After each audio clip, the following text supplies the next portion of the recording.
నిన్ను అసెంబ్లీలో ఓడగొట్టినాం, పార్లమెంట్లో గుండు సున్ని ఇచ్చినాం, మన కంటోన్మెంట్లో బండకేసి కొట్టినాం, మొన్న జరిగిన జూబ్లీహిల్స్లో బోడబండలో బండ కింద వాతి పెట్టినాం.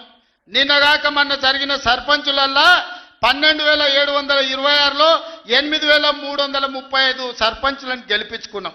సిగ్గు లేదు, ఇన్నిసార్లు ఓడగొట్టినా ఇంకా సిగ్గు లేకుండా బయటకు వచ్చి కింద పడ్డ పైకాలు నాదే అని వెనకటికి ఓడో అన్నాడట. ఇట్లాంటి ఊకదంపుడు ఉపన్యాసాలు పొంకనాలు వెనకడికి ఓడో పొంకనాల పోషిగాడు చెప్పిండట. నాకున్నాయి 3 ఏళ్ళే కానీ 36 దొడ్లు ఉన్నాయని చెప్పిండట. ఇవన్నీ కళ్ళు కాంపౌండ్లో చెప్పుకోవడానికి బాగుంటాయి, కాలక్షేపం చేయడానికి. కళ్ళు కాంపౌండ్ మాటలు మాట్లాడకండి తండ్రి కొడుకులు. ఇవన్నీ మేము చూసినాం.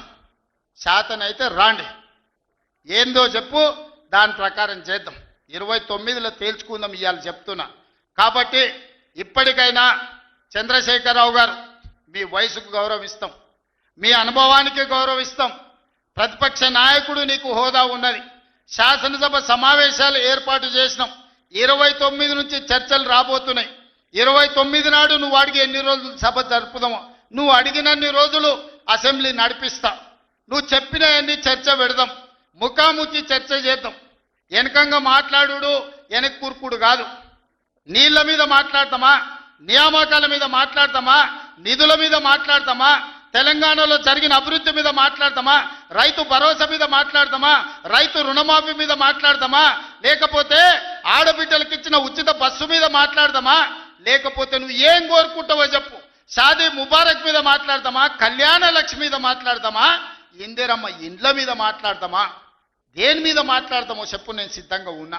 చర్చిద్దాం, దేశానికి ఆదర్శంగా నిలబడదాం, సమస్యల మీద మాట్లాడదాం, ఎవరు ఏం చేసినరో చెప్పుకునే అవకాశం కల్పిస్తాం. రాండి, మీరు మొహం చాటేసి ఫామ్ హౌస్లో పడుకొని మీరు ఖాళీగా ఉన్నప్పుడు పార్టీ ఆఫీసులు వచ్చి 10 మంది చెంచాలను పెట్టుకొని ఆ 10 మంది చెంచగాళ్ళ ముందల నువ్వు పొంకనాలు కొట్టుడు కాదు. నిజమైన చర్చ అసెంబ్లీలో చేద్దాం. ప్రజలు ఎన్నికలు ముగిసినాయి, అసెంబ్లీలో చర్చ చేయమని చెప్తారు. ఎవరు ఏం మాట్లాడతారో ప్రజలు వింటారు. విఘ్నులైన ప్రజలు తీర్మానం చేస్తారు. ఇలా సర్పంచులు అయిపోయినాయి, గ్రామ సభ పెట్టి సమస్యలు పరిష్కరించాల్సిన వాళ్ళు మళ్ళా సందు ఇల్లు తిరుగుతుందా అంటే ఏమన్నా అర్థం ఉందా? సర్పంచులారా మీరు చెప్పండి. ఇల్లు తిరిగినరు, ప్రజల దగ్గరకు పోయిరు, ప్రతి తలుపు తట్టిరు, ప్రతి గుండెకి చేరు, నమస్కారం పెట్టిరు, గెలిస్తే వాళ్ళు తీర్పిచ్చారు, మీరంతా సర్పంచులు అయ్యారు. గ్రామ సభ పెట్టి గ్రామ పంచాయతీలో మాట్లాడుకోవాలి, అంతేనా? వార్డు మెంబర్లు, ఉప సర్పంచ్, సర్పంచ్ కూర్చొని మాట్లాడుకొని ఏ సమస్యలున్నా పరిష్కరించుకుంటాం. అది ఇచ్చిపెట్టి మళ్ళీ ఎవడో పోరంబోకోడు ఇల్లు తిరుగుదాం రా అంటే పోతారా? ఇవాళ కేసీఆర్ కూడా గట్టే మాట్లాడుతున్నాడు. ఈడ మాట్లాడదాం రావంటే రంగారెడ్డి జిల్లాలోటి, పాలమూరులోటి, నల్గొండలోటి ఆయన మీటింగులు పెడతాడంట.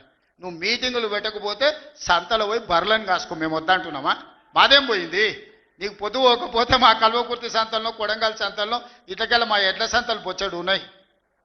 మత్తల్లో కూడా లేదు. పెబ్బేర్ల పెద్ద సంత ఉన్నది, పసల సంత. పోయి ఆడ పసల కాడ పోయి బర్రెం కాసుకోపో, నేను వద్దంటున్నానా? నాదేం పోయింది? నీకు ఎట్లాగూ పని లేదు, ఖాళీగా ఉన్నావు పోయి ఆ పెబ్బేరు సంతలో బర్రెలు కాసుకోపో, బర్రెలు కొనుక్కోపో, నేను వద్దానేనా?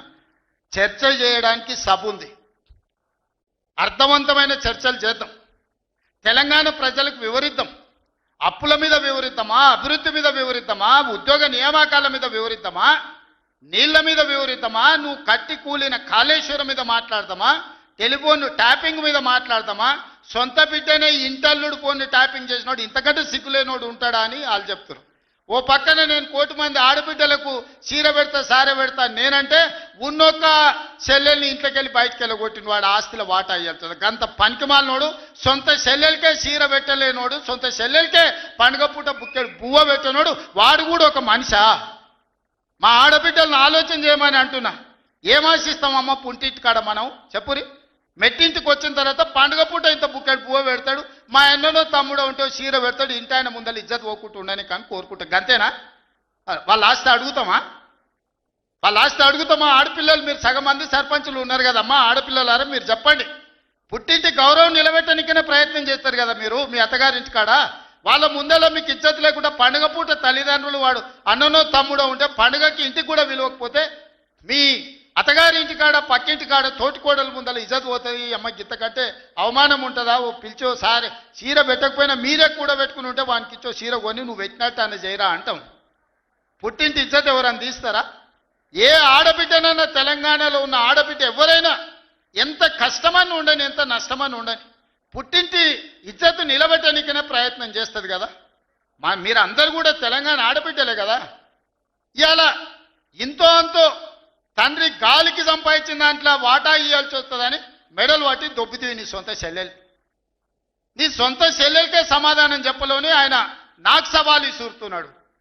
ఈ అవ్వ లాగులో తొండలు ఇచ్చి కొత్త బిడ్డ నేను అనుకుంటున్నావేమో. నా సంగతి ఇంకా తెలియదు, మీ నాయనని అడిగి ఇంటికి పోయి చెప్తాడు. ఏ అమెరికాలో బాత్రూమ్లు అడిగినట్టు అనుకుంటున్నావు నాతో మాట్లాడు అంటే, నేనేదో మార్చుకుంటుండే పోని ఆవుల పోరోడు గాలికి తిరిగేటోడి గాలికి అంతో నాకెందుకని ఇవన్నీ వేషాలు. ఇంకా ఆ పక్కలో ఒక నలికుట్లోడు ఉంటాడు, 6 అడుగులు ఉన్నా అనుకుంటాడు, ఆ తలకాయ ఎక్కడుందో నాకు తెలియదు. కేసీఆర్ వచ్చి గర్జించిందంట, గర్జనకు నేను పోయి లోపల దాచుకున్నంట. ఇక కేసీఆర్ గర్జనలు గర్జించినట్టు లేవురా నాయన. మన గాడిదలు ఏం చేస్తావా, ఒండ్ర పెడతాయా, ఏమంటారు గాడిదలను? గాడిదలు అరిస్తే ఏమంటారు నరసింహ? గట్లున్నది. మీ గాండ్రింపులకు మీ బెదిరింపులకు ఉడత ఊపులకు భయపడ్డోడు ఎవరు లేడు బిడ్డ. ఈడ దుక్కి దున్నిన చేతులు ఉన్నాయి. మీరేదో తోలు తీస్తా అంటే తీపించుకోనికే లేము.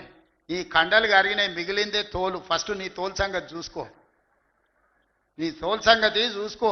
ఊర్లో మాకు తెలుసు, ఊర్లల్లో నాటుకోళ్ళు ఉంటాయి కదా, కోని కాల్చినాక మనం మంచిగా కాల్చి తోలు తీసి పసుపు పెడతాం కదా, మంచిగా తోలు తీసి పసుపు పెడతారు బిడ్డ మా కొడంగల్లోళ్ళు. నువ్వేదో తెలివితేటలు అనుకుంటున్నావు.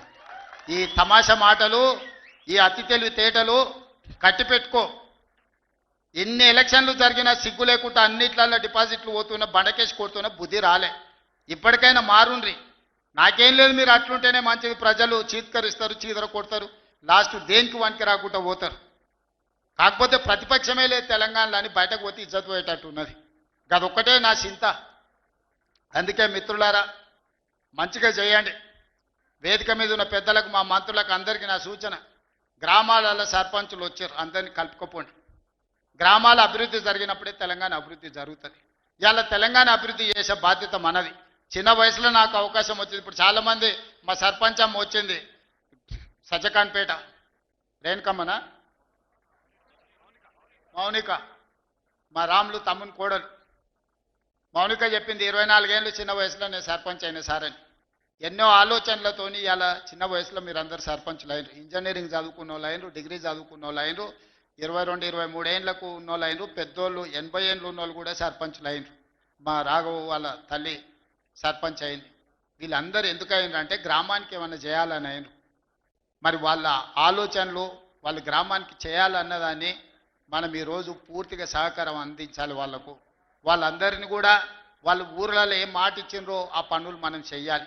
వీలైనంత మేరకు నిధుల కష్టం ఉన్నది, మనం ఇచ్చేది మనం ఇద్దాం, కేంద్రం నుంచి తెచ్చేది కేంద్రం నుంచి తెద్దాం. మార్చి లోపల కేంద్రం నుంచి 3,000 కోట్ల రూపాయల నిధులు నేను పట్టుకొస్తా. మీకు అందరికీ గ్రామాలలో నిధులు ఇచ్చే బాధ్యత నాది. మార్చి 31 తారీఖు లోపల 3,000 కోట్ల రూపాయలు గ్రామాలకు పంపించే బాధ్యత నేను తీసుకుంటా. ఆ నిధులు దుర్వినియోగం కాకుండా మంచిగా ఖర్చు పెట్టుకుని మంచి పేరు తెచ్చుకోరు. నాకెట్లా చిన్న వయసులో ఈ రాష్ట్రానికి ముఖ్యమంత్రి అయ్యే అవకాశం వచ్చిందో, రోజుకు 18 గంటలు కష్టపడి ఎట్లయితే పనిచేస్తున్నానో మీరు కూడా గ్రామాలలో పని చేయండి, కష్టపడుండ్రి, గ్రామంలో ఇంత మంచి పేరు తెచ్చుకోండి, గ్రామాన్ని అభివృద్ధి చేయండి. నా వైపు నుంచి పూర్తిగా సహకారం ఉంటుంది. మళ్ళీ 2029లో ఎన్నికలు వచ్చినప్పుడు ఎవరి లెక్క వాళ్ళు చూసుకుందాం, ఎన్నికలు వచ్చినప్పుడు చూసుకుందాం. ఇప్పుడు కేవలం అభివృద్ధి మీదనే దృష్టి పెడదాం, గ్రామాలను ముందుకు తీసుకెళ్దాం. గ్రామాలు అభివృద్ధి చెందినప్పుడే తెలంగాణ రాష్ట్రం అభివృద్ధి చెందుతుంది. ఆ విధంగా ముందుకు వెళ్దామని మీరందరూ సిద్ధమే కదా గ్రామాలను అభివృద్ధి చేయడానికి? మీరందరూ సిద్ధమే కదా? ఇవాళ మా పోలీసు వాళ్ళు చెప్పినా కానీ మరి ఏమైందో, గెలిపించిన వాళ్ళేమో బయటూరు, గెలిచిన వాళ్ళేమో లోపలూరు. బయట చాలా మంది మా ముఖ్యమైన నాయకులందరూ కనిపించారు, పలకరించుకుంటూ వచ్చిన. ఏందా అంటే మా రాఘవ్ 10 పాసులే ఇచ్చిండు అన్న, ఏం చేయాలని అంటుండు. కాకపోతే మహేందర్ మరి పరిస్థితి ఏమో పాసులు ఇచ్చేది లేదు. బయట ఉన్నోళ్ళు తక్కువ కాదు, లోపలికి వచ్చిన